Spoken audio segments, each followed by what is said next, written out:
Hello again.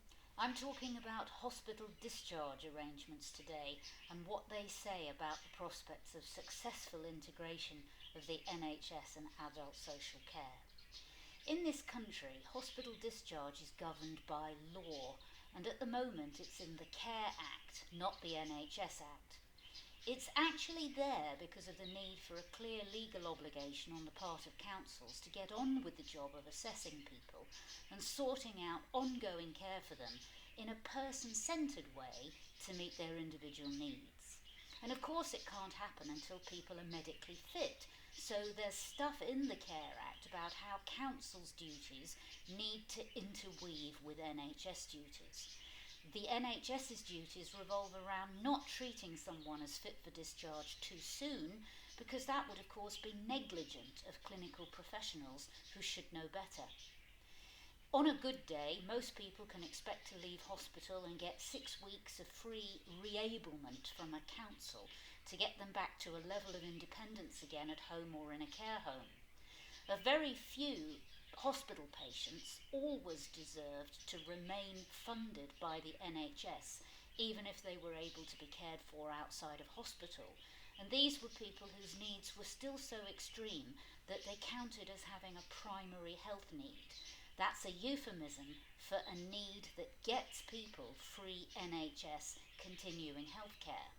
Someone always had to decide that that was the case, and that used to be done in hospital, but that had been changed long before COVID so as to ensure that the NHS paid for those people to leave hospital and have interim NHS-funded packages until the decision could be made properly in a non-hospital setting.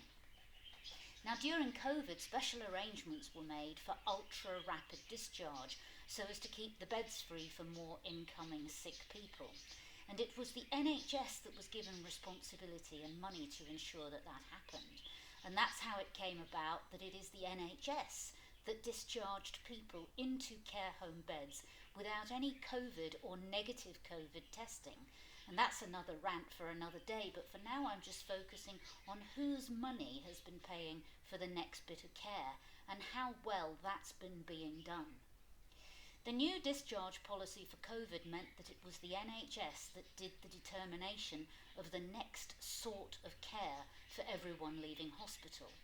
And here's the thing, they had no experience in so doing for people who were not quite yet well enough to leave, nor did they have any notion of person-centredness.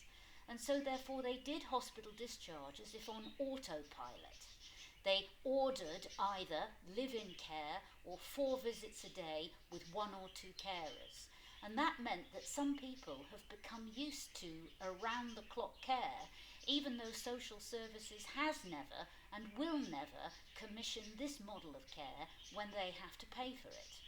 Alternatively, people have received hugely intensive care packages that have ensured that they didn't get rehabilitated or re-enabled. They just got everything done unto them instead of being persuaded to try to do it for themselves. And many have still died regardless.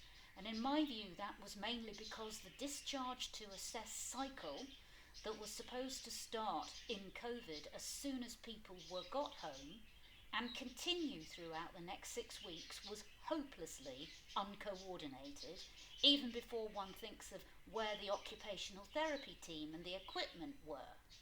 Council staff missed medical signs of deterioration, and NHS staff missed social care needs altogether. We at CASCAIDr have had 2 clients whose parents have died, and one for whom an 11-week stay in hospital, after a not very serious fall at all, has effectively rendered her bedridden for the rest of her life, purely for system-based failure reasons. System failure, to my mind, is a polite word for management incompetence. And my point here is that the new health bill being presented for ever closer integration between the NHS and social care pays little heed to the structural difficulty of staff from different cultures, legal frameworks and averseness to legal risks trying to do each other's jobs without the training in the other half's functions. NHS staff would need to know the Care Act if they were going to sign off jointly pooled money, and they tend to have no public law awareness at all. Council staff would have to apply NHS Continuing Healthcare policy and try very hard to forget that that would mean nobody would ever be allowed to qualify. The staff would have to stop caring about the line between health and social care, and it would be pushed ever further towards everything counting as chargeable social care. It is a disaster waiting to happen, and it signals one of two things, or both, in CASCAIDr's view. Either the end of access to actual legal rights to adult social care for anything specific based on individual needs, or the end of a free NHS service because the chargeable social care part of every joint care package in a national care service will magically get larger and larger, and people will pay for it themselves.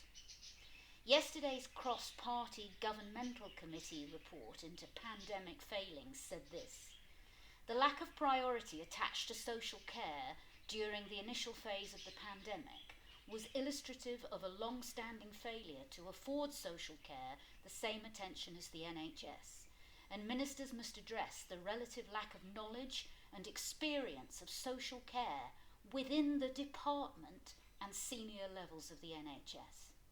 So if you can, please donate to CASCAIDr on the Virgin Giving page that is on the description to this video, so that we can keep providing constructive challenges to anyone trying to stick Humpty Dumpty back together again. Thank you very much.